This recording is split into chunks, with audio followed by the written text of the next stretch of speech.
Hey guys, welcome to my channel. I'm Greg. I'm going to go over a coin called Ethereum and second biggest cryptocurrency. Guys, I got a lot of contacts, not contacts, but people contacting me going, Greg, Ethereum is pumping. It's pumping. Did you get in on Ethereum? Have I bought some Ethereum? Yes, I bought some Ethereum at right around $1,000. Okay. But I'm not going heavy into Ethereum yet because I don't think the correction is over with, guys. Here's one thing I want to let you know. Okay, first of all, before I forget, hey, drop a like, hit that subscribe button down in the description box. I'm asking for donations to keep this channel from being polluted by advertisers. Okay, guys, I want the channel. Of course, it's going to have my bias. I admit that'll have my bias, but I'm not going to be accepting advertising for this channel. It's not the goal of this channel. The goal of this channel to make the followers make money. Period. Okay. And then I want to have like, here's the people I made rich, and then you tell BitBoy to stuff it, right? Because he may have made some, but he got a lot of people wrecked. Let's do that. Let's be willing to admit that, wouldn't we? So there's a possibility. I don't know, man. He's what was he doing? He was trying to get some lawyers legal action after somebody. I think I saw that somewhere. Oh yeah, Ryan Mata. He made a video about him. He's sending the threats to him. I was laughing at that. So I thought it was kind of funny, the drama that goes on in crypto. All right, guys, here's the deal. Sorry, I got off tangent a little bit. Here's the deal with Ethereum. All right. I'm gonna let you guys know something. People are contacting me. You don't need to FOMO, guys. Let these cryptocurrencies prove it to you that they're bullish. Okay. There's always an opportunity to get into these cryptocurrencies. And if you miss one, there's another one right behind the corner. It's like, okay, so you missed the train on Ethereum. So what? So what, guys? Think about it. There'd be one right around the corner. If Ethereum's bullish, guess what? All the other alts are bullish probably too, right? they follow behind. They're like a little train. You got Bitcoin. Bitcoin's like the it's the main engine on the train, right? He's up there directing it. Bitcoin starts warming up, bum, bum, bum, bum, bum, bum, and it's going off on its train. And then Ethereum, like, 15, 30 days later, and then Ethereum's down there getting behind it, right? And then all the little alts come right behind it. And then you got those little smaller alts. So they're like the caboose. They're moonshotting all over the place after a while, right? So there's always an opportunity, guys. There's never a reason to panic. So I want to show you something. See, here's a bullish move. Check this out. Here's a bullish move, right? We're waiting for Ethereum to do something like that. This is a 5-wave sequence. Now this looks, really good, but you can't really say that this right here doesn't look like that, does it? Doesn't look like that. So here's the deal. When Ethereum goes up on a wave 1, guys, it's going to trick people. They're not going to believe it. They're just not going to believe it. And could it be doing that? It could. I can't rule it out. But there's always going to be a second wave correction. There's going to be this correction right here. Okay. Or if you're in the middle, so you have a little bit a smaller wave within the wave 1. So you got one right there. You could pick it up right there. If you miss it, ride that up, sell it, and then you could pick it up right here again. Ride that up. You want to get onto these third waves. Those are the massive moves. That's why I like to pick up second waves, because the third waves are the massive moves if you can get to it, right? So then you have Ethereum and made a move like this. Okay, so you miss your opportunity here.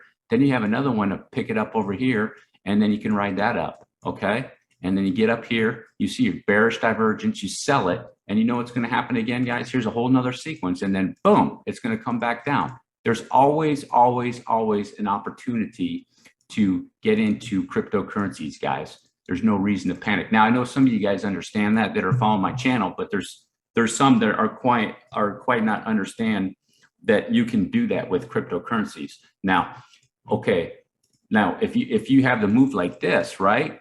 You have the move like this, and then there's no way you're going to time the bottom. Nobody can do that. You can get lucky and get it right here and then ride that up, but you can pick this up. You can pick this up and ride that up. Now, how much percentage? Now, it might only be right there, right? It could only be right there. So that's why you have to have a plan and a strategy. You got to have a strategy. If it's coming down like so, you grab some, comes down. You have to have a strategy. Okay, and then you have to have your line in the sand. Your line in the sand right there. Okay, so Ethereum, let's say Ethereum's low is at 1,064. That's the low. And you've seen this move. You're like, okay, now Ethereum is bullish. I know it's bullish. because I verified the move. Okay, right there, it did a 5-wave sequence in there. So now you can get ready and get some, because you don't know where this is going to turn around. So you get some, it goes down. Okay, just like that, just like I'm doing with Bitcoin. That's what I'm doing with Bitcoin, guys. I bought a little bit of Bitcoin at 21,000. I bought it. That's the only thing that I'm buying right now heavily is Bitcoin. I bought some at 21K. I bought some at 20K. I bought some at 18.2K. And every time it goes down lower, I get more of it. Okay. So if it goes down to 17.5 again, I'm going to get more of it. Okay. It goes down to 16. I'm going to get more of it. I'm going down a little bit. That's a higher risk play where you don't have to do that. You can be conservative and just wait for it to correct, start going bullish, and pick it up right here. Okay. But I think that Bitcoin is going to be making a bottom here in the next few weeks, in my opinion. So let's go over Ethereum, and you know, you can get a bullish move off like this, guys. You can say 1, 2, that's a 3, 4, and then a 5. Okay, but you see on the 2-hour chart, it took that out. You see, it took that out. So more than likely, that's not a bullish sequence, guys. Okay, you see that took it all out on the 4-hour chart, and that's high enough for me to say something else is going on, because it whizzed way up there, way past that wave, and it took it out. So you can't. This is not a 1, 2, 3 unless it's an extended third wave. So in my opinion, more than likely, what do we have going on here is you can see the trend right here. So here's the trend, corrected trend. Okay, correction trend. So more than likely, this is like this, guys. It's like probably a WXY move. So this is telling us a lot more about what's going on. So you got a W. So you now have a break in that trend. And then here, it came down. So more than likely, this is some sort of X. I'll show you here, guys. So this could be another A and then a B, and it could shoot up in a C like that. Okay. It could actually go up some more, guys, to tell you the truth. And then you have a WXY. So your W has an ABC. You have an X wave like this up here, however you want to label that. And then I'll do a Y just like that, guys. So I'll take it off and I'll show you like how it makes the move, something like that. Or you could put the W there like that, or like this. But if you have to go off the RSI, there's the peak, and here's a massive correction in the RSI. So it came down, more likely some sort of X wave connected. Here's the sequence connected, and now it's on another one. So it could shoot up even more. There's a possibility. The other thing is too, look at this, guys. Come out here to the 8-hour chart. The relationship of this wave is diverting from the relationship of all this. Okay. So there might be a relationship with this wave to this wave, possibly. The reason I say that is that looking at this wave, it took about 70 days, and this wave right here is taking, let's say, where is it at? About 30 days right now, guys. The relationship to this wave is diverting from all of this. So there might be a relationship to this wave. Whether this becomes a 1, 2, this is the 3, 4, and 5. You take a look at the daily chart. You take a look at the daily chart on this RSI. You can see this peak right here. That's the lowest peak. It took that out. So if this is a 5-wave sequence that's being played out, that would be a third wave. This could be a 1, 2, 3, 4, 5, possibly. This is all the third wave. This is a 1, 2, 3, 4, and then down for a 5. That's a possibility. And the good thing about this too, if that is the sequence, it's dragging it up so high. It's dragging it up so high that it has plenty of room now to bang out a 5-wave move, just breaking the lows right there, and then coming down like so, guys, like so on the RSI, right? Something like that. And then that's what you want, looking for the bullish divergence right there. That's what I would be looking for on this move. Okay. Now I know some of the guys are all talking about 10,000. Do you know that there's a survey out right now? A survey out for people that they're waiting for a $10,000 Bitcoin. Guys, look, go look at the data. Go look at the data. All the data is telling you right now, basically, however you want to look at that, whether it's in the charts or you want to look at the on-chain data using Pew multiple and all those other data points when it comes to the cryptocurrencies and Bitcoin. is that it's telling you right now that we're somewhere near the bottom. We're somewhere near the bottom, whether it's going to be a local bottom here or a bottom. Okay. We just don't know yet. Nobody knows for sure. We're not going to know till it's done and what kind of moves it's making off of there. But this right now, guys, you're in a buyer's market. You're in a buyer's market. You're not in a seller's market. You're scoping this stuff out and getting ready, having a plan, okay, to do this. Now, I'm going to go over a couple coins. Guy was asking me about DOT. Okay, let's go over Polkadot real quick. I was looking at it last night and trying to break this down. This is the short-term time frame with Polkadot. And so here's a 1, here's a 2, swinging back down for this 3, up for the 4. So this whole thing's the 4th wave right here. And then what this could be, guys, is like with Polkadot, it could actually be, here's the A, and this whole thing is the B. Okay, so here, let me break that down for you. So you have a swing here like this, okay? He was asking if this is the local bottom, and it could be. What did it get down to? 598. See, I was expecting to get right down here. The problem is with this right here, you see this wave? Look at this wave. That wave is the longest wave. It's 40% wave, and this wave shorter, this wave longer. This wave needs to be longer because the 4th wave went in the price target wave 1. So this is a diagonal. So this wave needs to be longer. So here's what could be going on with Polkadot.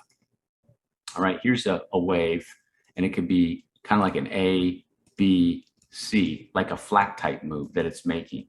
Okay, like that. And then you have your A, B, and then a zoom down on a C. So I'm expecting Bitcoin to finish up. So what's happening is DOT is just making some weird correction within its B right now, okay? Because Bitcoin, well, Ethereum and Bitcoin went up a little bit. So it's making a correction. So it's more than likely A, B, and then a whiz down back down on a C, okay? Like I said, my crystal ball has been wrong plenty of times before, but the issue is this, in my opinion, is a diagonal. So the wave 1, a contracting, expanding, excuse me, it needs to be an expanding diagonal like this, okay? Let me clarify that. It needs to be expanding like so, something like that, guys, okay? Not a contracting diagonal. It needs to be an expanding diagonal, okay? So 1, 3, and a 5, okay? Like so. So here's what I'll show you. This is the way. The 1 is 24% more or less. And then if that's the 3, it's 39%. So the wave 5, if I start from right there, needs to be at least 39% right there. It needs to be at least that. Okay. So that's kind of what I'm expecting. I don't think that that's it. That's what I don't think. Now, somebody else asked about Avalanche. Let's go over Avalanche. I think Avalanche is in the same situation, guys. Here's the 3, 4, and then it's doing, let me see, 1, 2, 1, 2 right there. A 2's here, and then maybe the 3, it's doing the same thing. And then you can see that this 4 came in the price territory of this. So this 4 is just becoming a bigger 4, guys. That's all that it's doing. So the diagonal is just expanding, in my opinion. So it's 3, and then doing it like almost like a triangle type move, even though it's not a triangle in there. So it's like doing some weird 4-wave move to come back down. So it'll be like this. Once it finishes up there, Avalanche should come back down into the box. Okay, so this is that's what I think is doing the same thing right there with Avalanche. You can see here's a 1, 2, like so. Okay, and then you come down 3, and now it's making a 4-wave. And that's what's happened with a lot of other alts too. They're stuck in like some sort of 4th wave. So however you want to label that, some oddball correction where this could be A and this is A, B, C, and that's a C like this. Some oddball A, B, C, and then you take this one. This is your A, your 3-wave move, and now here's your C to make a 4th wave. And then it can come back down on like that. And that makes sense to me because I'm expecting Bitcoin to swing back down and it'll come back down here into the box for Avalanche. All right, guys, hope made some clarity with it, what I think is going on. A lot of people are looking at these FOMO pumps. If you made it all the way to the end, do appreciate you. Drop a like, hit that subscribe button. Peace.